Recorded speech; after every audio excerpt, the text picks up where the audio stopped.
Hello everyone, अस्सलाम वालेकुम and welcome back to the channel. मैं हूं ज़ेबा और ज़ेबा के जहान में आप सभी का खैर मकदम है। तो फ्रेंड्स, 2024 ऑलमोस्ट ख़त्म ही हो चुका है, बस कुछ ही दिन बचे हैं यहाँ पर। तो इस साल में भी ना हमने खुद से बहुत सारे प्रॉमिसेस किए होंगे, हमने ये करना है वो करना है, बहुत सारी चीज़ें हमने फुलफ़िल कर भी ली होंगी। बट बहुत सारी चीज़ें ऐसी भी होंगी ना जिनमें हम फेल हुए होंगे। तो आज के वीडियो में भी ना हम बात करेंगे कुछ ऐसे ही टॉपिक के बारे में। और आज का टॉपिक जो होगा हमारा वो होगा कि हम स्ट्रांग वुमेन कैसे बने। तो इस टॉपिक पे हम बात तो करेंगे, लेकिन उससे पहले चलिए पी लेते हैं गर्मा गर्म चाय, क्योंकि भाई ठंड बहुत ज़्यादा हो रही है ना, और चाय की ज़रूरत हर वक्त होती है, सुबह या शाम। भाई हम लोग तो ठहरे इंडियंस चाय लवर, चाय तो हर हाल में चाहिए ही चाहिए। तो चलिए सबसे पहले एंजॉय करते हैं चाय, और उसके बाद घर के बाकी के काम करते हुए ना मैं आपसे बातें भी करती रहूँगी। तो चलिए शुरू करते हैं आज का वीडियो।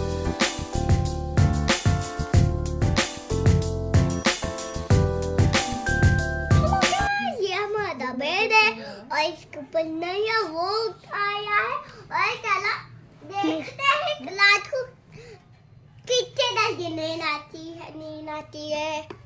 तो गाइज़ ये था मेरा बेटा जो कि बोल रहा था यहाँ पर। खैर चलिए शुरू करते हैं आज का वीडियो। तो आज के वीडियो में हम बात करेंगे ना एक स्ट्रांग वुमेन कैसे बन सकते हैं।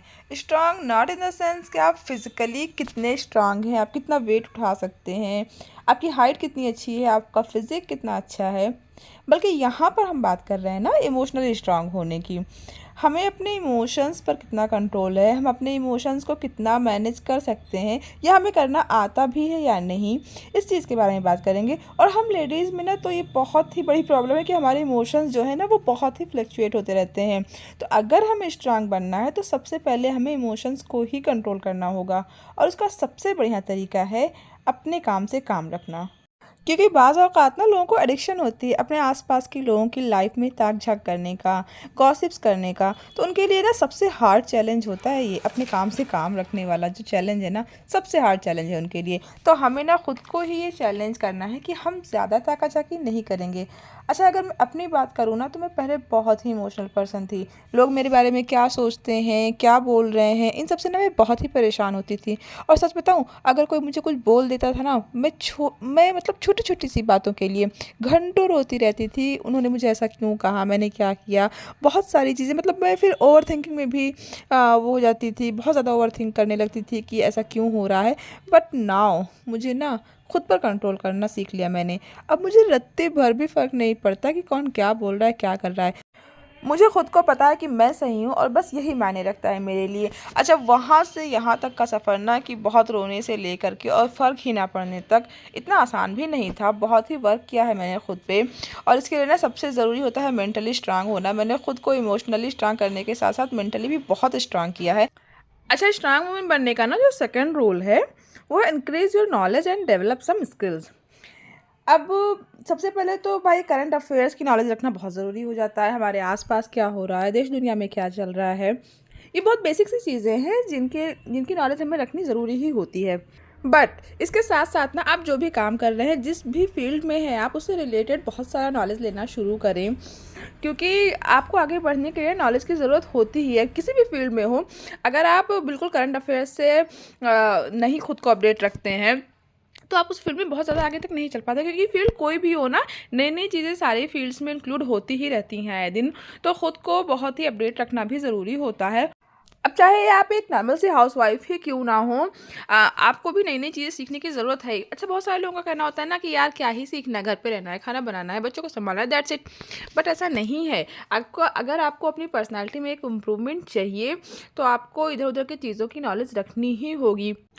और कोई ना कोई स्किल तो हर एक में होती है, अगर नहीं है तो आप उसको डेवलप करने की कोशिश करें। जिस चीज़ में जो आपकी हॉबी हो, या जो कभी आप करना चाह रहे हो और घर परिवार की जिम्मेदारियों के चलते वो दबा दिया गया हो, या फिर आपने उसे आगे बढ़ाने की कोशिश ना की हो, तो अभी टाइम है कि आप उसको फिर से अपनी लाइफ में लाएँ, उसको आगे बढ़ाने की कोशिश करें। अब जैसे मेरा क्या है ना कि मैं बहुत सारे DIYs वगैरह करती हूँ, मैं हमेशा से करती थी, बट इतना ज़्यादा अब फिर क्या हुआ, धीरे धीरे से सारी चीज़ें छूटने लगती हैं। बट अभी मुझे लगता है कि यार नहीं, मुझे वो चीज़ करनी है, मुझे सेटिस्फेक्शन मिलती है करने में।